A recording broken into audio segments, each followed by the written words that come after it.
Saya sampai ikut ke rumah juga gitu ya. Kalau Sabtu pagi itu ikut ke rumah ngaji. Subhanallah. Saya melihat Pak Suni ini surganya sangat tinggi tingkatannya itu. Polsau Jajar, Gedung Kandang, Kopila Bukiti, dan itu ikut ngaji. Subhanallah. Ini orang kok cinta banget kepada ngaji. Jadi tempatnya itu mulia banget nanti di akhirat. Kira-kira tak diragukan untuk masuk surga gitu. Iya, tidak diragukan gitu, Pak Suni. Kalau Pak Huda itu kan ngikutnya kan ke sini aja, sini cuma ke sini sama Al-Falah. Tapi ukurannya Pak Huda sudah hebat, ya, karena orangnya sudah tua kan, masih kuat datang ke sini, pahalanya besar karena butuh perjuangan, gitu. Oke. Bapak Ibu, ini yang tadi saya sampaikan, bahwa Rasulullah mencela orang yang datang ke masjid. Lalu ada orang penceramah, khususnya khutbah Jumat, dia kok sibuk doa sendiri, kecuali kalau panjenengan sholat qobliyah masjid. Hadis riwayat Imam Abu Dawud. Jadi kalau sibuk berdoa sendiri, katanya Nabi, insya'a a'tahu wa insya'a mana'ahu. Kalau Allah mau, Allah akan kasih permohonannya.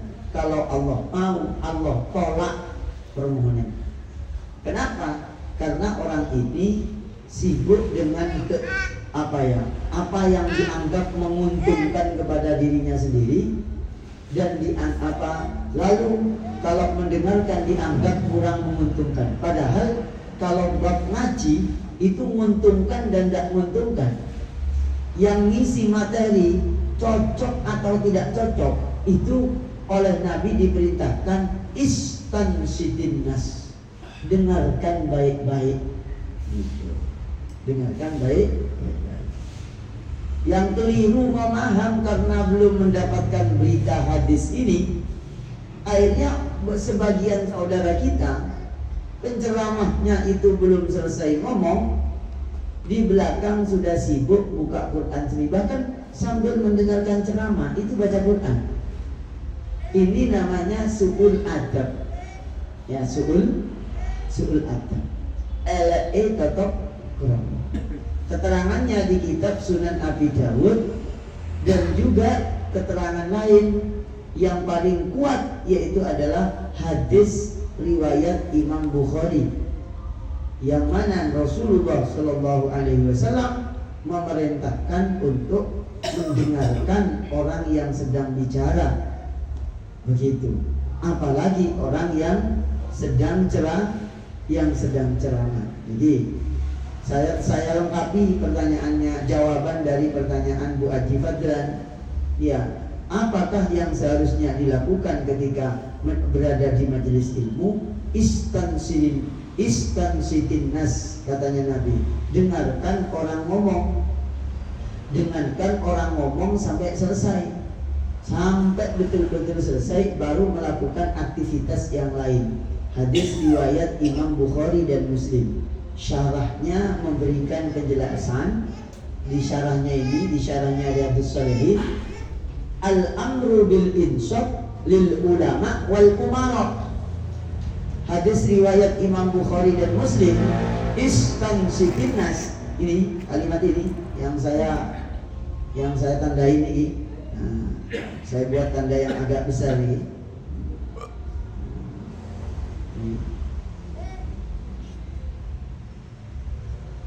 Jadi ini perintahnya, katanya para ulama di syarahnya Riyadhus Shalihin, yaitu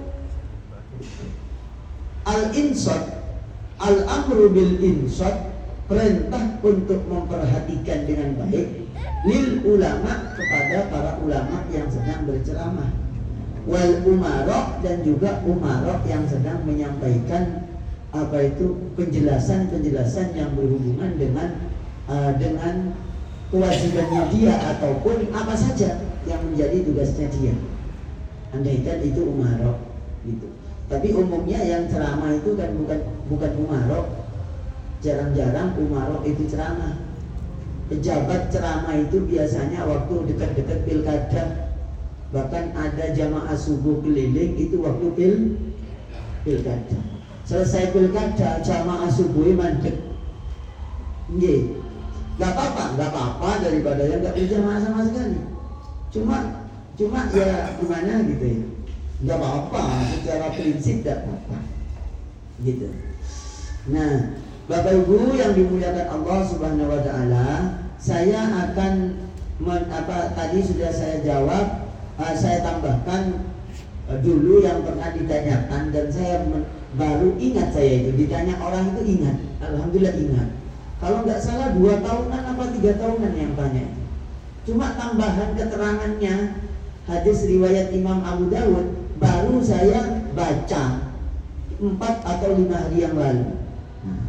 Yang sekarang saya terangkan tentang kiat-kiat kita ini menjadi orang. Ini saya bukakan keterangan dari potongan kitab Ihya, ya, potongan kitab Ihya yang menerangkan tentang pentingnya orang itu punya hati yang bersih dan kemudian menjadikan dia sholatnya khusyuk. Jadi Bapak Ibu, nah saya terangkan apa ini cerita-ceritanya ini Bapak Ibu.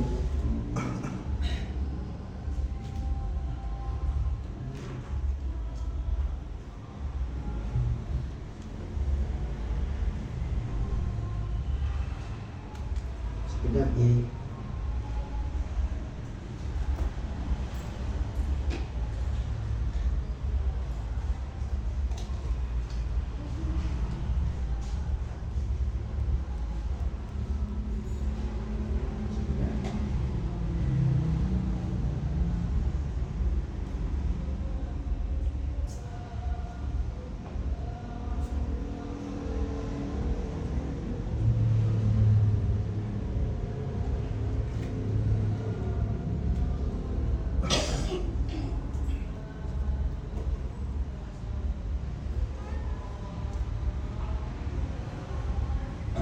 Jadi Pak, ibu-ibu yang dimuliakan Allah,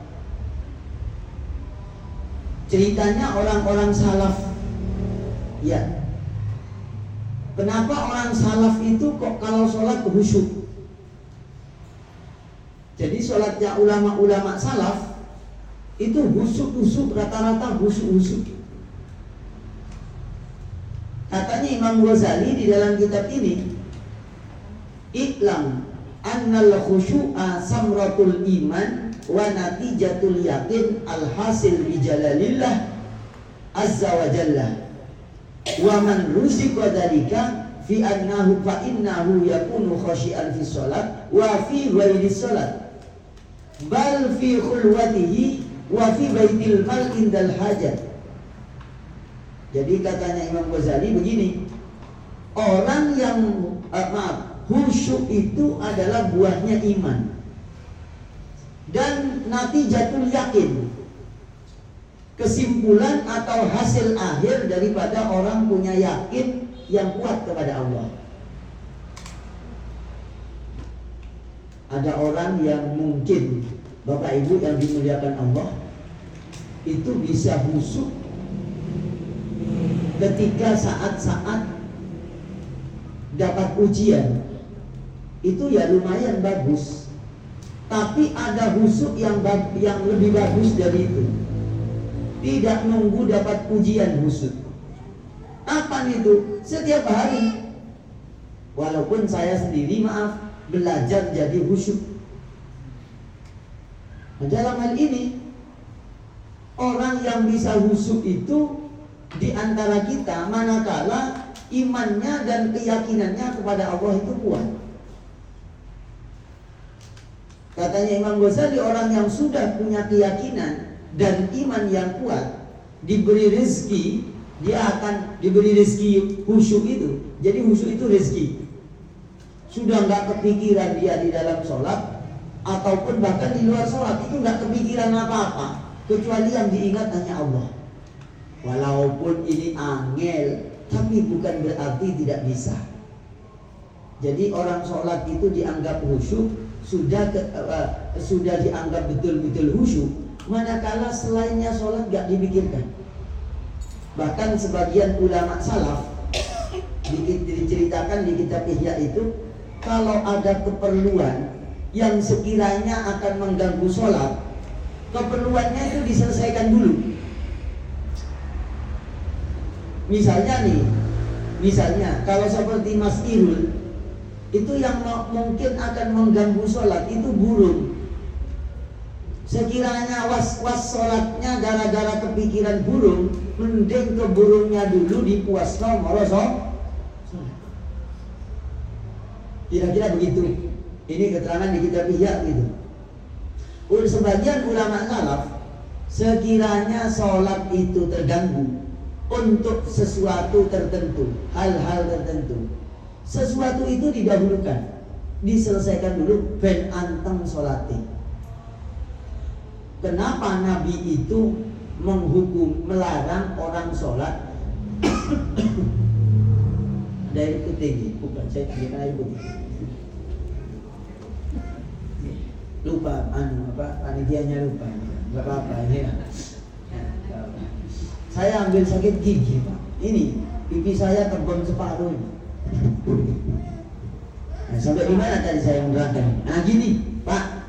Nabi melarang orang sholat di depan makanan dan dia kepengen. Dan Nabi melarang sholat, larangan makruh, sholat ketika ngempet uyuh dan ngempet entut sama ngempet BAB. Itulah jadi makruh. Lantaran orang yang ngempet mesti gak usuk. Lebih-lebih filosofinya itu begini, dalam tanda petik filosofinya. Orang yang sholat itu ngempet pipis, itu berarti sholat membawa pipis. Sholat membawa pipis, sholat membawa BAB. Kenapa kok gitu, Ustaz? Iya, karena yang sudah diempat itu mestinya geluh. Kok ditahan? Berarti sholat gawal. Nah itu makruh hukumnya, Pak. Dan orang yang orang yang hatinya ingin betul-betul kecantol dengan Allah, itu nggak mau sholat ngempet itu. Nggak mau sholat ngempet. Ngempet apa? Ngempet pipis, ngempet entut, ngempet BAB. Nah ini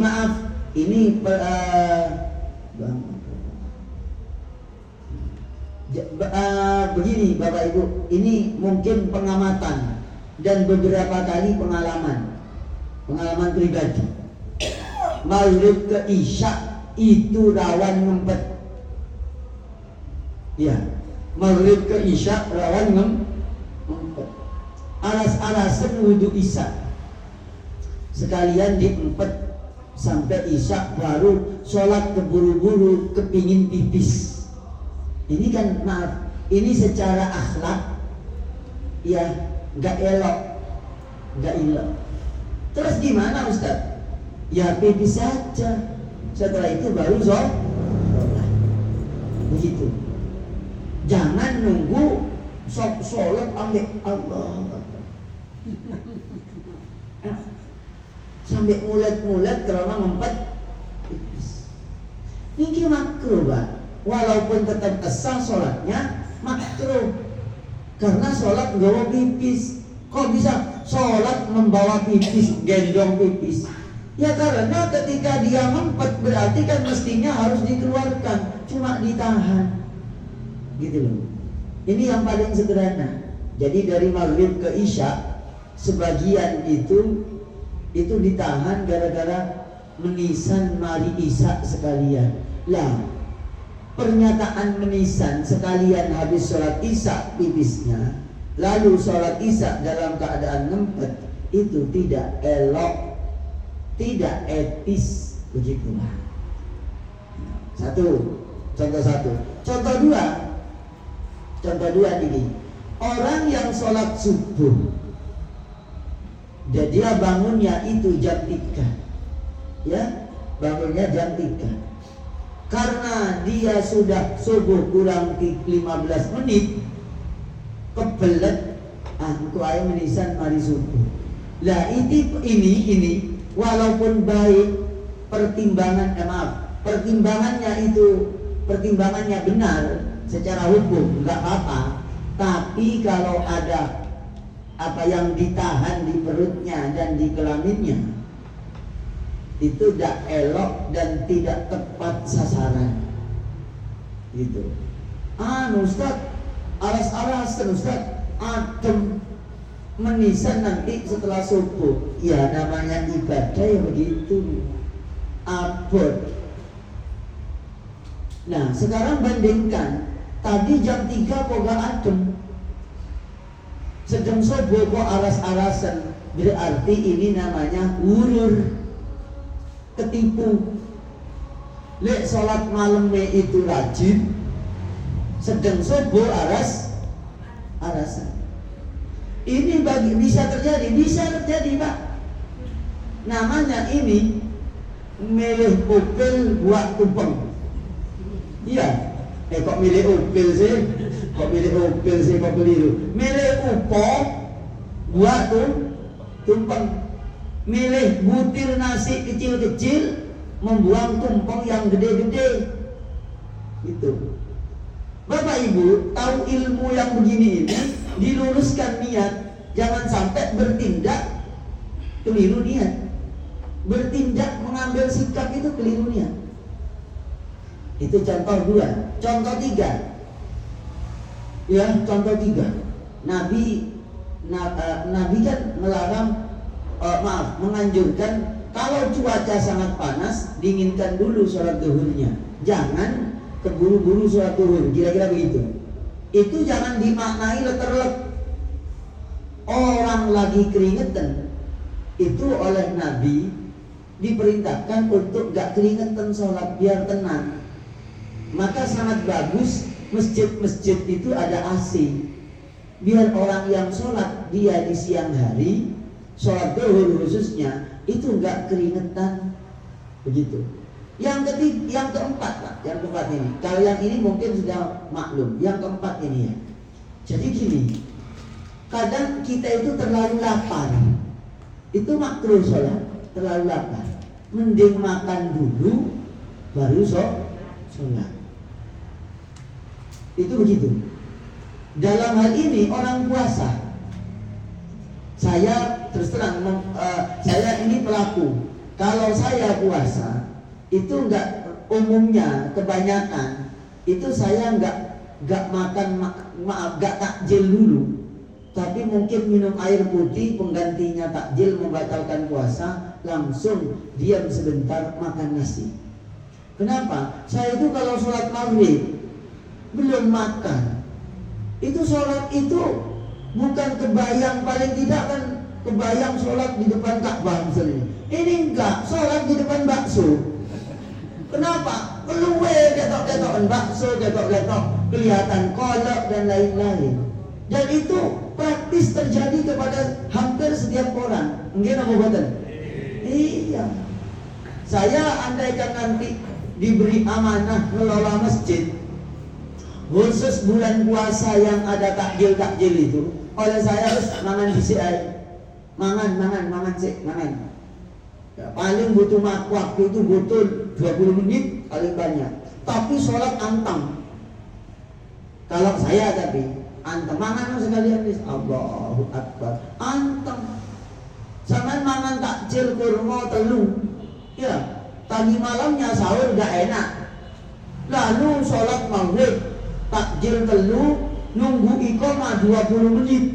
Sedang sholat maghrib, Allahu Akbar. Itu merem-merem itu, menjamkan mata itu bukan khusyuk. Kebayang ini nanti masjid ini makan lauk apa ya? Terong apa tempe? Tempe apa rawon? Rawon apa gulai? Gitu. Apakah Allah nggak tahu? Tahu. Iki sholat ngadep saya, tapi kok pikirannya rawon gitu ya? Gitu. Karena nilai kualitasnya berkurang. Ya, nilai kualitas berkurang. Mungkin tidak apa-apa sekali-kali panjenengan terjadi seperti itu, tapi jangan langganan. melakukan sholat dengan adab dan etika yang kurang baik. Itu etikanya kurang baik, Pak. Udah, iya. Mangan dhisik baru sholat. Ustaz, kalau makan duluan saya terlambat karena sudah mau iqomah. Ya salah dhewe wae mangan wis adu-adu itu loh. Kira-kira begitu. Nah, kalau kita beramal seperti makan dulu demi mencapai kehusyuan, misalnya pipis dulu demi mencapai kenyamanan ibadah, niatnya panjenengan makan itu diberi pahala, gitu loh Pak. Jadi niatnya makannya itu dapat pahala, gitu Bapak. Nah ini diterangkan di di kitab Ihya. Orang sebagian ulama salaf itu kalau misalnya punya hajat, dia ketika ada hajat yang akan mengganggu waktu ketika sholat, dia selesaikan hajatnya dulu. Kenapa? Keperluan kita sebagai manusia itu kadang atau bahkan sering itu mengganggu sholatnya, sehingga kurang fokus di dalam menjalankan ibadah kepada Allah. Monggo bareng-bareng berusaha sekuat tenaga, sehingga ketika kita ini menjalankan ibadah ingin mendapatkan nilai yang maksimal dan lumayan sempurna, insya Allah pelan-pelan akan tercapai. Nah ini pentingnya kita membaca kitab-kitabnya para ulama, bagaimana para ulama salaf menjalankan ibadah kok bisa khusyuknya itu luar biasa. Ya karena mereka ilmu-ilmu yang berhubungan dengan khusyuk dipraktekkan. Di antaranya kalau punya keperluan yang sekiranya mengganggu sholatnya, keperluannya itu didahulukan, asalkan keperluan tersebut tidak menyita waktu sholat sampai dalam waktu yang lama. Begitu. Misalnya ya cuma keperluan apa, mungkin terlalu lapar mau sholat, mending makan dulu baru sholat. Mending makan ingat sholat daripada sholat keiringan makan. Begitu. Itu pun tentu dengan kebijaksanaan. Jangan kemudian sudah injury time, duhur kurang 5 menit baru disino makan, ya ketinggalan sholat. Duhur kurang 30 menit itu kan cukup makan. Begitu Pak. Ini perkara sepele yang mungkin saya dan panjenengan butuh upgrade tiap hari penjelasannya, karena dilakukan tiap hari. Lalu kita lupa. Ketika kita lupa ya sudah, akhirnya kelewatan. Ya, kelewatan. Karena kelewatan ya sudah sholatnya, terus sampai lama pun tidak mendapatkan keistimewaannya untuk sholat khusyuk. Nah, Ibu, ini tambahannya yang berhubungan dengan kita belajar mencapai kehusyuan. Ya, terus belajar. Ya kalau nggak berhasil belajar ya sudah, belajarnya itu sudah dianggap panjenengan dan saya belajar untuk ilmu, belajar untuk bisa khusyuk itu. Teori-teorinya praktek para ulama salaf untuk khusyuk itu sudah dianggap setidaknya ada upaya yang dinilai oleh Allah Subhanahu wa taala, dinilai oleh Allah sebagai amal yang sangat mulia. Begitu. Saya kira sambil berjalan, apa ada pertanyaan? Monggo. Kalau di dalam suatu majelis ilmu, sebagian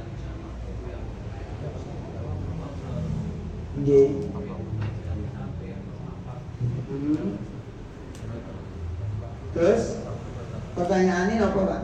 Itu dengan adanya majelis itu gimana? Oh gitu.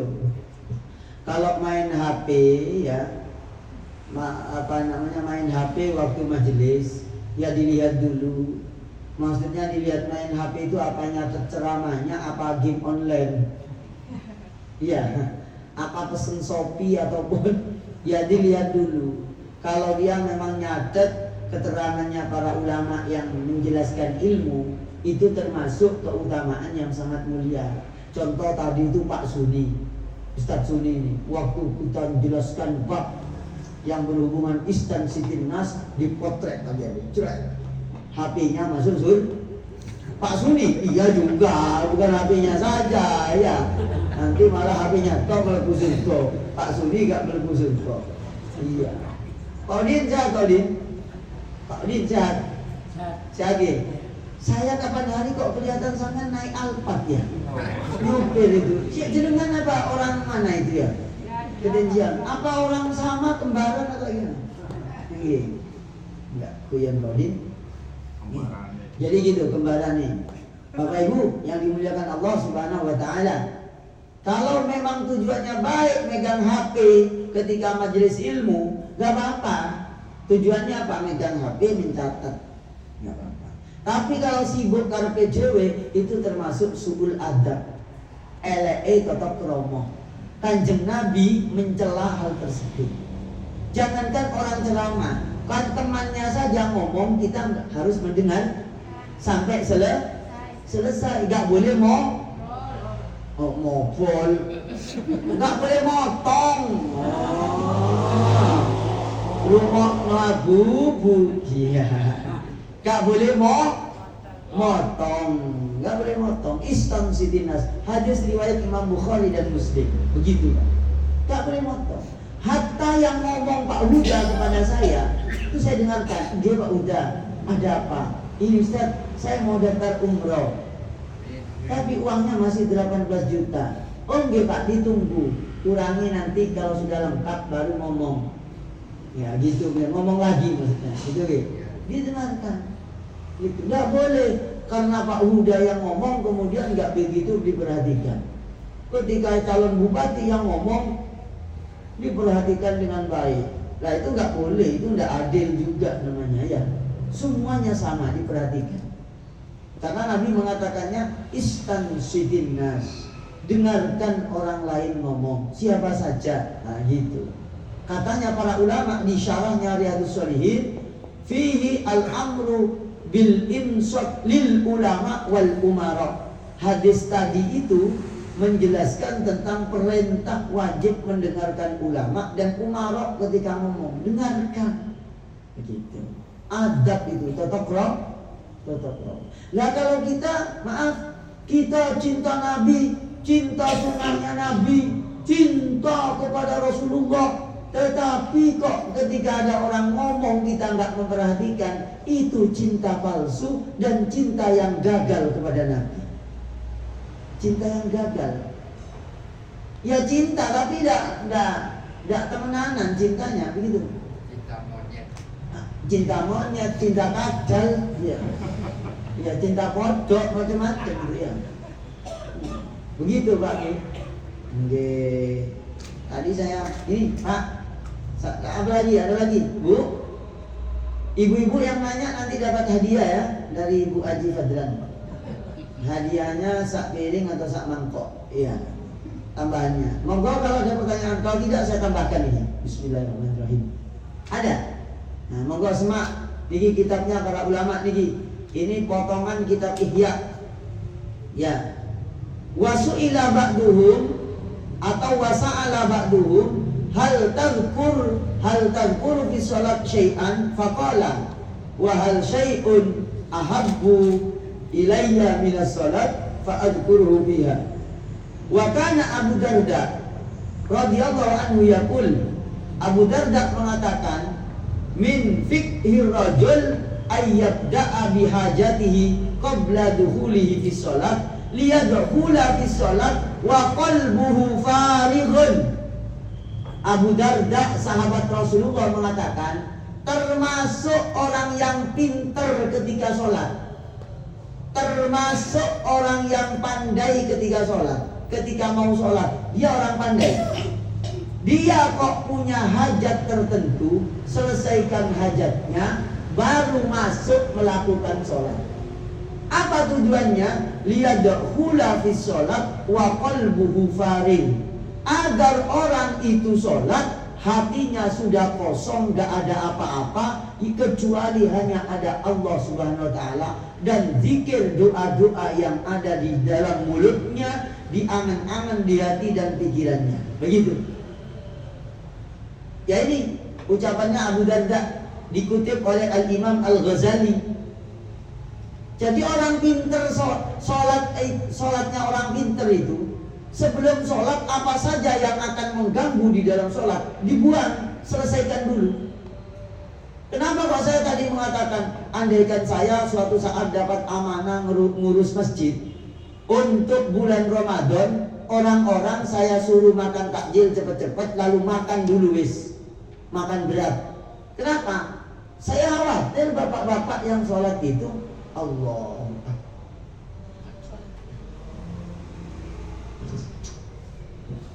gak nyaman gara-gara kelaparan. Gitu loh. Kenapa? Mungkin makan itu butuh waktu 5-10 menit, 20 menit paling lama, dan sangat jauh dari menghabiskan waktu maghrib. Tapi sholatnya berkualitas, begitu loh. Tetapi ini tetap kondisional. Kalau orang itu sudah terbiasa, setelah takjil nyaman, tenang, ya gak ada masalah. Ini kan bukan ilmu paten, ilmu yang kondisional, gitu. Selamat datang Bapak Imam Jauhari. Ya, alhamdulillah. Ini beliau jamaah yang sangat luar biasa ini ya. Ini guys ya, jamaah yang luar biasa ini Bapak Jauhari ini. Walaupun telat-telat masih ngaji. Insya Allah beliau ini masuk surganya duluan. Tentu di belakangnya saya. Soalnya saya sing pulang ngaji gitu ya. Pak Jauhari kan ikut gitu ya. Oke, kita lanjut ya. Wa kana Abu Darda mengatakan min fiqhir rajul ayyabda'a bihajatihi qabla dukhuli fi shalat liyadkhula fi shalat wa qalbuhu farid. Katanya Abu Darda, termasuk cerdasnya seseorang melakukan sholat adalah sebelum melakukan sholat, bila punya hajat tertentu, selesaikan hajatnya dulu agar masuk ke ruangan sholat, masuk dalam suasana sholat, hatinya dalam keadaan kosong, pikirannya dalam keadaan tenang, gak kepikiran keperluan-keperluannya tadi. Nah, sebagian orang itu justru keperluannya ditunda, gitu loh. Padahal masih bisa diselesaikan sebelum sholat. Atau gimana cara yang kedua? Cara yang kedua, pokok ada keperluan apapun kalau sudah waktunya sholat, tinggal, nggak bisa dipikir, begitu. Nah, hal ini berkaitan dengan masalah rezeki, Pak. Masalah rezeki. Ya, orang mencari rezeki itu, jangan berpikir di mana rezekinya, apa yang dikerjakannya. Nggak usah mikir itu. Yang penting dikerjakan. Yang harus diperhatikan lebih dulu dan satu-satunya yang dipikirkan adalah perintahnya zat yang memberi rezeki. Seorang petani akan berkah pertaniannya kalau waktunya zuhur mandek sholat. Nggak sibuk dengan rezekinya, tapi sibuk dengan perintah yang memberi rezeki. Lah kalau matematikanya dibalik, sholatnya nanti saja, ini pekerjaan tak selesai duluan, ini ketipu, akhirnya rezekinya nggak datang. Kenapa? Allah gak lagi seneng. Ini kok disikno ngesampingkan saya ini, begitu loh. Kira-kira begitu. Kalau cari rezeki, yang dicari pertama kali itu adalah ridhonya yang memberi rezeki. Begitu, ridhonya yang memberi rezeki, bukan rezekinya, bukan dalam arti materinya yang didahulukan. Ridhonya yang memberi rezeki pada materi itu. Nah, ini tidak banyak yang seperti ini, tapi insya Allah panjenengan golongan yang mendahulukan perintah Allah semuanya. Amin. Termasuk subhanallah, ini termasuk karunia yang sangat besar. Selalu saya katakan, Bapak Haji Fadlan sekeluarga ini termasuk orang yang mendapatkan karunia agung, karunia besar. Kenapa? Setiap malam minggu rumahnya ditempati pengajian. Ini kan upaya menuju Allah Subhanahu wa ta'ala. Sungguh tidak banyak yang melakukan seperti ini. Tidak banyak yang melakukan seperti ini. Maka Pak Haji Fadlan dan Bu Haji Fadlan sekeluarga harus senantiasa bersyukur kepada Allah. Ya Allah, alhamdulillah saya diparingi karep untuk begini. Ini saking cintanya kepada Allah dan kepada Rasulullah Shallallahu Alaihi Wasallam. Wa kana ba'duhum, ini Pak, wa kana ba'duhum yukhaffifus salat khifatal waswas. Sebagian ulama salaf, para sahabat itu sholatnya cepat. Kenapa?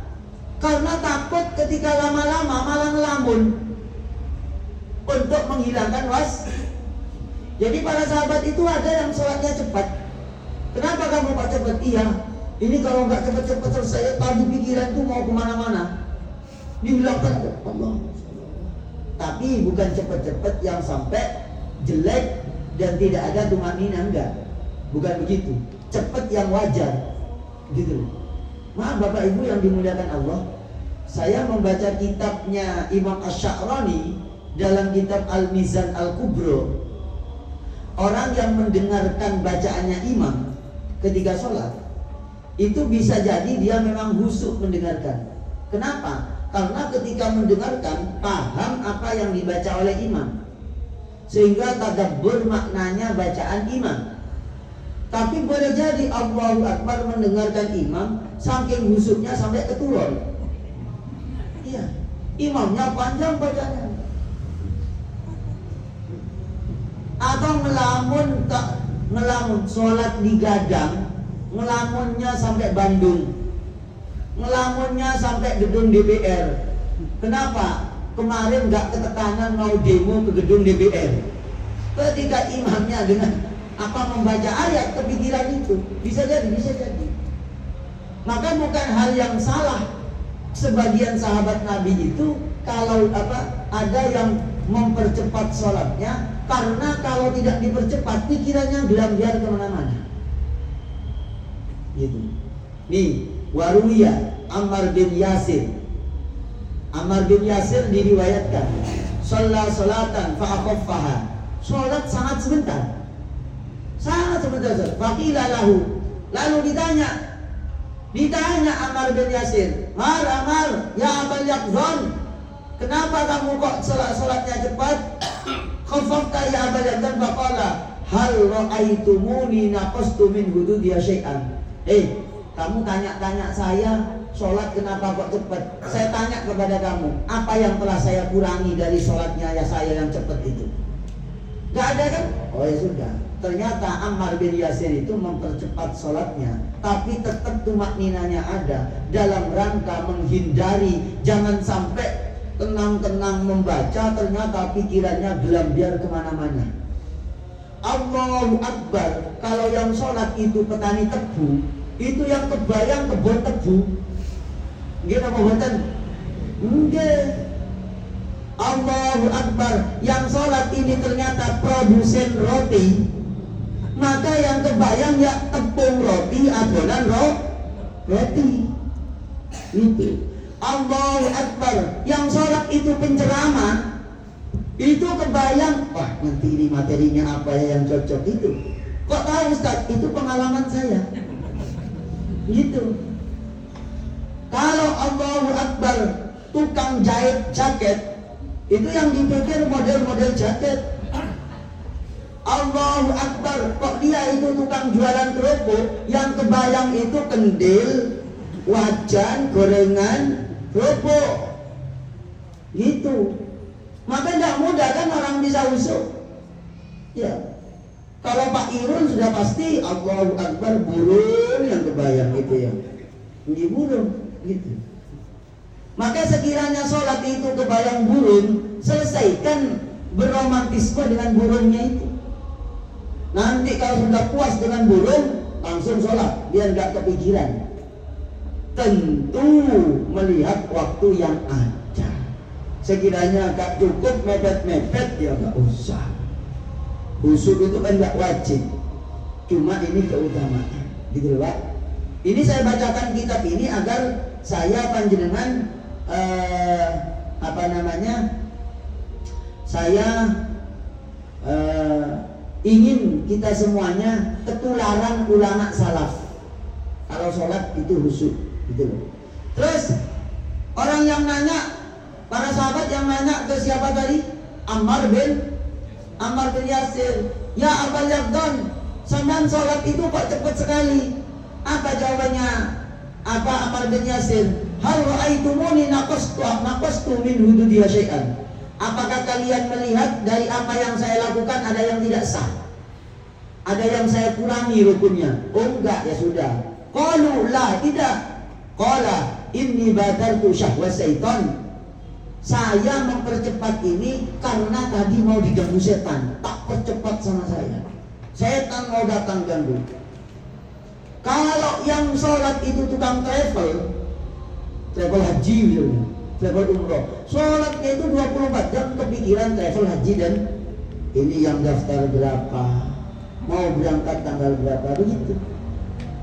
Kalau yang sholat itu adalah sopir bus atau tukang gojek, ya nggak jauh-jauh situ. Kalau yang sholat itu guru, seperti Pak Suni ini kan guru, Allahu Akbar, kepikiran murid sing nakal, kepikiran murid sing SPP-nya telat 6 bulan, kepikiran macam-macam, gitu. Ini para sahabat begitu ketika memerangi godaan setan itu. Anna Rasulullah SAW qal innal abda la yusalli as-salata la yuktab lahu nisfuha wala sulusuha wala rubu'uha wala khumusuha wala sudusuha wala usyuruha wa kana yaqulu inna ma yuktabu lil abdi min salatihi ma ukila minha. Kataannya Ammar bin Yasir, ini hadis Kak, ini keterangannya di kitab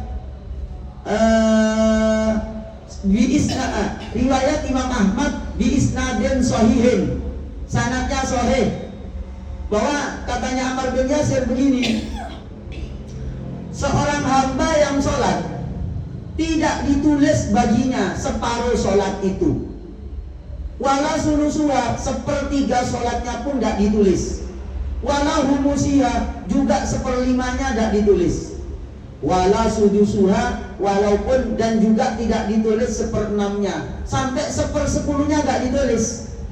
Wa kana yaqul innama yuktabu lil abdi min sholatihi ma ukila minha.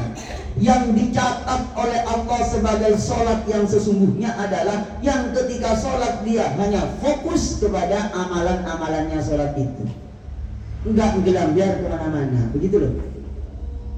Nah ini sabdanya Nabi, tapi ini hadis diperuntukkan masalah khusyuk. Andaikan panjenengan bertahun-tahun, saya pun juga begitu, belum khusyuk-khusyuk, paling tidak ketika takbir itu khusyuk, begitu Pak. Ini sabdanya Nabi, hadisnya sahih. Ternyata yang dicatat oleh Allah, yang betul-betul ketika sholat itu gena, yang dipikirkan hanya sholat gitu. Tapi kalau sholat aku kemana-mana, separuhnya nggak ditulis, seperempatnya pun nggak ditulis, seperenamnya pun nggak ditulis, sampai sepersepuluhnya pun nggak ditulis. Kenapa? Karena kemana-mana gitu. Nah tapi ini ya, ini tingkatan tinggi lah, iya.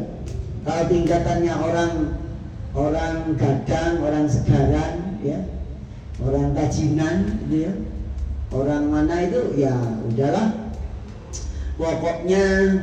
Pokoknya berusaha khusyuk.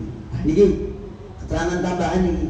Wa yuqalu, dalam keterangan inna Talha wa Zubair, sahabat Talha wa Zubair dan sahabat Zubair, wa ta'ifatun min sahabat radhiyallahu anhu, dan banyak sekali sekelompok sahabat, kanu akhaffan nas salatan, orang yang sangat cepat kalau sholat. Nah mereka punya alasan begini, wa qalu nubadiru biha waswasat syaitan. Dengan saya mempercepat itu, saya telah berhasil menumpas gangguan setan yang mengganggu pikiran dan hati ketika sholat. Gitu. Jelas ya? Nah, ini ilmu yang sifatnya yang sifatnya bisa berhasil untuk diamalkan bagi orang-orang tertentu. Dan dicatat ini bukan rukun, tapi ini adalah keutamaan. Begitu. Sudah 1 jam lebih ini. Tak lihat saya sambil nginceng-nginceng dia. Ini sudah 1 jam kurang 7 menit. Apa ada pertanyaan? Waduh, siapa dulu ini? Set. Pak Jiwatan dulu ya. Terkait ini Ustaz, panjang pendeknya sholat, Nggih. tidak terlepas dari bacaan imam kalau kita sholat jamaah. Iya, tentunya gitu. Itu yang afdol gimana Ustaz? Kita baca surat pendek tapi nutup atau surat panjang sebagian? Wah, luar biasa ini. Ya. Jadi membaca surat pendek selesai, membaca 1 surat selesai, itu lebih mulia, lebih utama daripada surat panjang gak selesai. Itu lebih utama.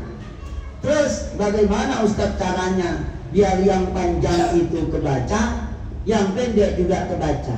Kalau saya pribadi, misalnya saya baca ayat-ayat yang agak panjang, di rakaat yang kedua saya pakai yang pendek, sehingga kedapatan kedua-duanya. Gitu. Terus Ustaz, ketika sholat berjamaah, ketika saya sholat berjamaah, itu kok banyak ngelamunnya Ustaz? Karena imamnya itu panjang banget. Saya baca sudah selesai, rukuk, imamnya masih lama banget. Sehingga saya ngelamun. Biar gak ngelamun, sampean bacaannya yang banyak juga. Gitu. Setidaknya zikirnya mulut kita ini ngusir setan. Setan yang datang mengganggu was-wasatu syaitan. Was-wasnya setan. Begitu. Jadi yang lebih utama surat pendek dibaca selesai daripada ayat-ayat panjang tapi nggak sampai selesai. Sebenarnya begitu. Tapi andai kan ada yang baca panjang nggak selesai, ya nggak apa-apa. Kalau itu amalan sunnah. Begitu Pak Haji. Tidak sampai kita harus nyalain orang yang panjang-panjang tapi nggak selesai. Tapi kalau panjenengan maaf yang sudah pengalaman sholat di Madinah dan di Mekah, sholat Jumatan itu mesti cepat. Khutbah 15 menit. Kayak kemarin saya Jumatan di Madinah dan di Mekah sama. Di Madinah itu baca li'ilafi Quraisyin. Sholat Jumat itu li'ilafi Quraisyin ilafihim rihlatash syita'i was-sayf sama ara'aital ladzi yukadzibu biddin. Selesai. Yang sebelumnya itu Al-Ikhlas sama Al-Kautsar, Jumatan di Madinah. Cobalah panjenengan kalau yang tahu ke situ kan, yang sering loh ya, yang sering. Itu selalu debat pendek-pendek Jumatan. Kalau di Mekah kemarin Wasyamsu Waduha sama Al-Qari'ah kalau nggak salah. Gitu, Jumatan. Baru ketika subuh agak panjang. Gitu. Itu Pak Huda ya? Iya. Pokoknya iya gitu aja Pak Huda. Monggo Pak. Perihal bacaan sholat Ustaz. Iya. Tentang bacaan Al-Fatihah. Bacaan Imam Al-Fatihah itu apa meliputi juga mewakili bacaan makmum? Ampun. Terus kalau memang tidak, makmum ini baca Al-Fatihah itu pas apa ini Pak? Pas-pasan apa pas apa gitu ya? Ya. Gini Pak, ini kaedahnya. Jadi apabila imam sudah membaca Fatihah, cara pandangnya Imam Abu Hanifah, makmumnya sudah tidak usah membaca. Ini keterangannya. Berdasarkan hadis, ya, man shalla barang mangkana lahu imamun fakira'atuhu lahu. Barang siapa yang sholat dengan imam, maka mangkana lahu imamun fakira'atuhu lahu kira'ah. barang siapa yang sholat bermakmum, maka bacaannya imam itu adalah bacaan bagi makmum. Begitu. Sampean pilih yang ini gak apa-apa. Artinya kalau berjamaah Fatihahnya nggak usah baca. Tapi ketika imamnya itu kedengaran baca Fatihah.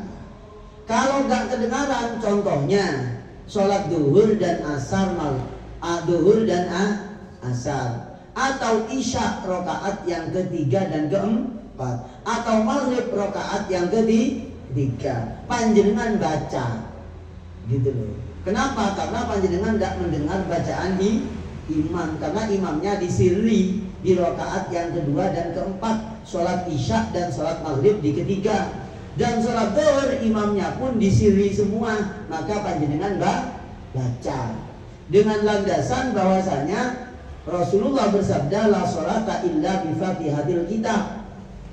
Tidak ada sholat yang sah kecuali dengan baca Fatihah.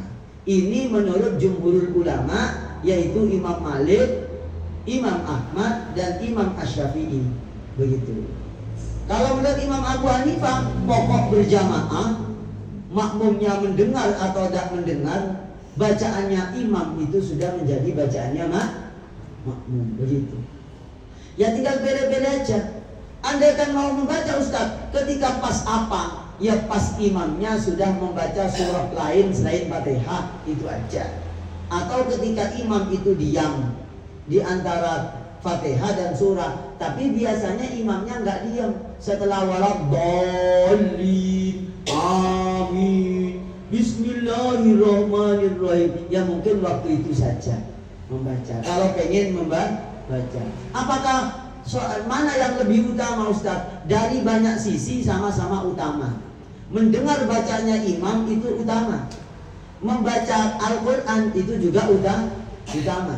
Katanya Imam Asy-Sya'rani di dalam kitab Al-Mizan Al-Kubro, kenapa Imam Syafi'i kekeh tetap makmum itu juga baca Fatihah walaupun imamnya sudah baca? Khawatirnya ketika imamnya baca Fatihah dan membaca Al-Quran, mendengarkan tapi ngelamun, mending dia baca Fatihah. Begitu Pak.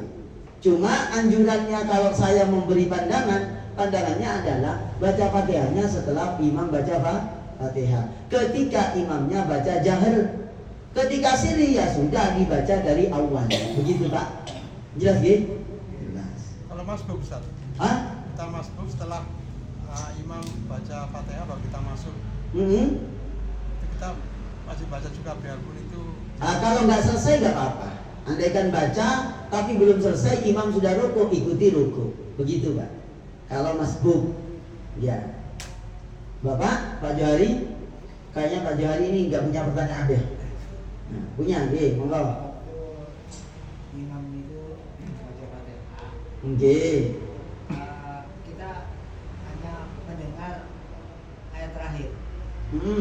Kan nggak sempurna kita. Mendengarnya hanya terakhir, ya. Apa kita juga Dianggap, iya, tetap dianggap. Pokok dalam keadaan hitungan berjamaah dan imamnya belum rukuk, berarti rokaatnya dianggap dan sudah ditanggung semua bacaannya oleh imam. Namanya imamnya itu berarti mutahammil, orang yang membawa, menanggung bacaan dan rukun yang semestinya dibaca makmum andaikan dia sholat sendirian. Begitu, yaitu surah Fatihah. Begitu Pak Johari. Sabun ya? Sabun. Pak Huda, Bu, ada pertanyaan Bu? Buat sudah tidak ada. Nah, kalau sudah tidak ada, ini sudah 1 jam perjalanan kita membaca kitab. Semoga panjenengan oleh Allah diparingi sehat walafiat, panjang umur, barokah, dimudahkan rezekinya, kabul hajat, usahanya lancar, berkah, jaya, dan menyala semua. Ya, menyala ya, usahanya menyala. Oke. Saya ini di WA menyala itu baru paham beberapa minggu yang lalu. Jadi berbulan-bulan sebelumnya itu orang komen status saya, oh Pak Yai menyala. Apa menyala ini? Ya Allah. Ternyata itu bahasa gaul di media sosial gitu ya. Saya kebetulan nggak begitu gaul media sosial gitu ya. Tempo hari itu saya juga ditanya di grup di pengajian online itu, Ustaz mau nanya bagaimana hukumnya tobrot? Apa tobrotnya? Ternyata maksudnya itu tobat brutal. Ya Allah, saya sering diakal-akali netizen Pak. Ya, waktu pengajian di rokok, pabrik rokok gandum itu, Ustaz gimana hukumnya tobrot? Apa tobrot? Gitu ya. Saya nggak paham, ternyata tobat brutal. Ternyata saya diajarin santri-santri di pondok di rumah itu. Apa rek tobrot itu? Tobrut Ustaz. Gitu. Apa tobrut? Tobat brutal. Contohnya apa? Pakai kerudung, tapi nisorane ngampret kayak sosis gitu loh. Itu tobat tapi brutal gitu ya. Ya Allah, wes. Ya dia akal-akali sama netizen saya. Ya alhamdulillah karena yang ngaji di YouTube itu Pak, ya tambah menyala. Tambah menyala ya. Kayak tadi ngaji asar itu yang ngaji 3.500. Ngaji pagi 5.400. Ya, ikut ngaji kan berkah gitu loh. Senang saya itu. Senang keberkahan ilmu tersampaikan gitu loh Pak. Kayak gitu. Tapi yang nyelaku macam-macam itu ya banyak gitu loh ya. Banyak juga kudu terus gak tahu mereken saya yang pertanyaannya ngibul-ngibul itu ya gak tak reken sama saya gitu ya. Yang penting saya baca kitab gitu aja. Pasti saya terangkan yang saya baca hari ini. Misalnya hari ini guys ya, ini yang guys yang ikutkan Pak ini. Dari mana? Hari ini kita ngaji potongan kitab Ihya. Terus apalagi? Ngaji potongan kitab hadis riwayat Imam Abu Dawud. Kemudian ngaji kitab potongan dari kitab Sahih Muslim misalnya. Saya terangkan semua kan? Iya, perkara nanti bertanya di kitab apa, ya diulang lagi, dicek lagi di YouTube-nya. Saya ngaji hadisnya saya baca dari kitabnya. Ini ngaji kitab Bidayatul Mujtahid yang saya jawabkan barusan keterangan di kitab Bidayatul Mujtahid dan kitab Al-Khilafiyat karyanya Imam Baihaqi. Nah, begitu. Saya ucapkan itu bukan karena apa, biar netizen yang ngaji itu, netizen yang ngaji bersama kami itu juga bisa ngecek. Karena yang ngaji kadang-kadang kan juga orang yang tidak asing dengan kitab-kitab yang saya baca. Biar ngecek sendiri gitu. Misalnya berbicara tentang para sahabat itu, sebagian itu sholatnya cepat dalam rangka menghindari gangguan setan, takut ngelamun. Itu kitabnya di mana? Di kitab Ihya. Lalu Ammar bin Yasir juga mengatakan begitu. Nah, misalnya Tolha Zubair itu. Saya kira demikian Bapak Ibu. Semoga semuanya kabul hajat ya. Termasuk yang ngaji online di kabul hajat semuanya. Ala hadhihi niyyah wa kulli niyatin shalihah. Al-Fatihah. A'udzubillahi minasyaitonir rajim. Mustaqim. Shiratal ladzina an'amta 'alaihim. Subhanakallahumma wa bihamdika asyhadu an la ilaha illa anta astaghfiruka wa atubu ilaik. Assalamualaikum warahmatullahi wabarakatuh.